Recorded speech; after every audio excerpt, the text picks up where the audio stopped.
Okay, so I chose my final poster would be on using linear algebra to analyze the stats and team performance of NBA teams specifically, and yeah. So I thought this was really cool because since Lab 3, I was always like you were really interested in that you could actually use this in like team stats. Well, I know it was already used too, like prior to taking this course. I didn't know if there's like specific methods to like this. I guess like calculating what makes a team great and what could really make it stand out. And I will continue on that later. But yeah, as for my reason, I had it up here, which is of all the applications I chose it because it interests you the most. Well, yeah, explaining earlier it was like the third lab, and I like the that I mean specifically like the Colley method more than the Macy, but yeah, I will explain it later as well.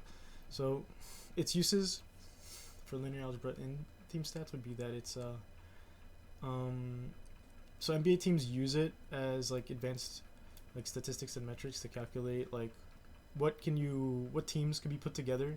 So like can you put like a superstar together with three like role players and maybe like just a defensive anchor as like a way like more sports talk, but it'd be like one score around like three average players and then like one defender in total, making five that you could five required to play on the floor. So and a good example of like an application of it would be like the box plus minus stat, which is like I guess in short it would be just like the player's contribution, and then the definition on Google it was their worth on the floor at the time that they were put in, and then until the time they got subbed out or left the game.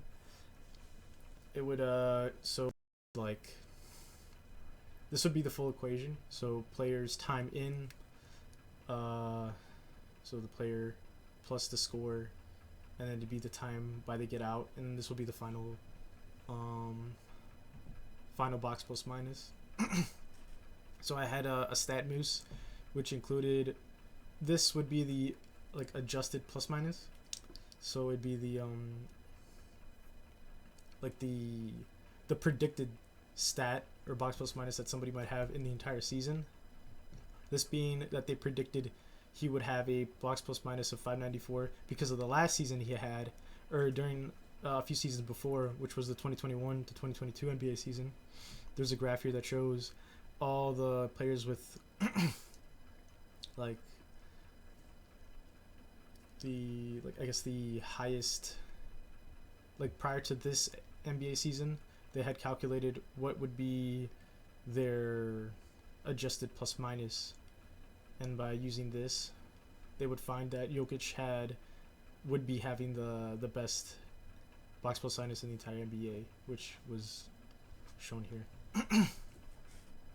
It would be good for calculating not just points but all aspects that aren't shown on the stat sheet. So like hustle, their defensive presence, and I guess like on floor general, which would mean that they're like an on court coach, how well they could like run plays and kind of see through the defense, and very like complex. It gets deeper than that. It's more complex, but it's just like a basic. It's not just a this guy scored 10 points, 5 rebounds, 3 assists on like in 15 minutes. Like it's a deeper, like it shows you more than just numbers on a stat sheet, which is pretty cool. And it's very useful in finding what lineups work and which fail. So you could put together a whole lineup, but it would show you the box plus minus, whether it be negative or positive. And so I had from the labs or from what I've learned through the course, it would show that there are power ranking methods, which the Colley one was the one I was interested in the most. That I felt like actually kind of represents like NBA better than this Macy method I'll explain later, which is a way to rank teams that include the team strength of the schedule. So you could put together like the top 10 teams in the previous seasons, and it would tell you that whether they had like a 5-5 record, they'd be in the middle of the NBA like conference, Western Conference, Eastern Conference, respectively, or 0 of 10, they'd be the worst, right? Depending on the schedule.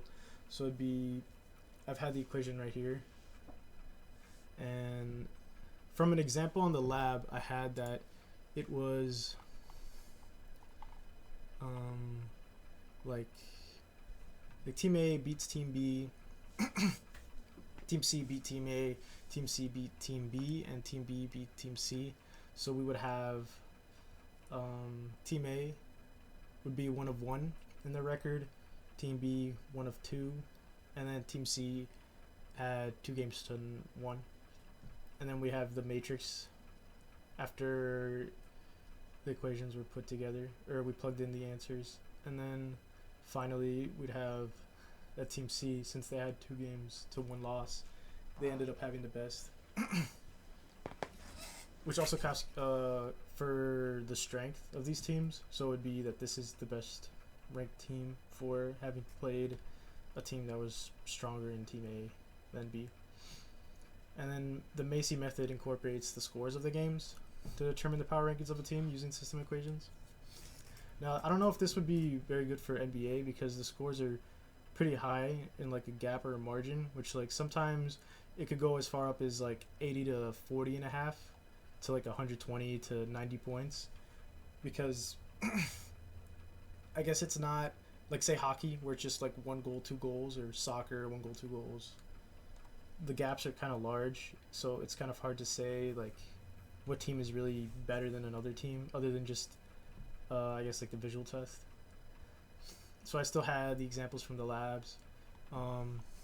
Team A to team B was, so like, yeah, team A beat team B by 7, team C beat team A by 1, team C beat team B by 1, and then team B beat C by 10.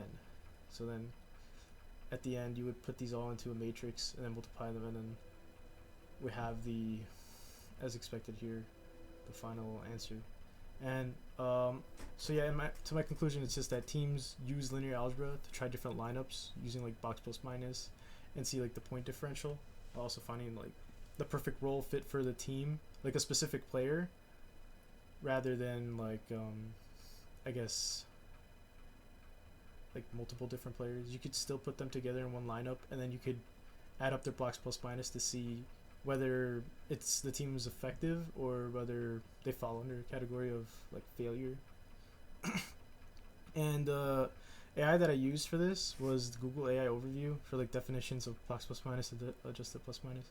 And then where I found the graph and then this equation were also both online. And then for StatMoose, I used like this like infographic or like some regular graphic from StatMoose.